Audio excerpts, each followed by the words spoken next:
Stadium में बारिश शुरू हो गई। ये मलेशिया का स्टेडियम बन रहा है। जोहार बारू स्टेट का नाम है। स्टेट समझते हो? स्टेट सूबे का नाम है। वहाँ पर चाइनीज़ कंपनी बना रही है। अरे रब्बा, बहुत थक गए यार।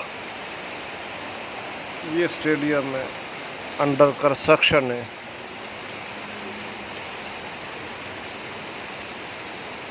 ये सामने चाइनीज़ फॉरमैन बैठा हुआ है।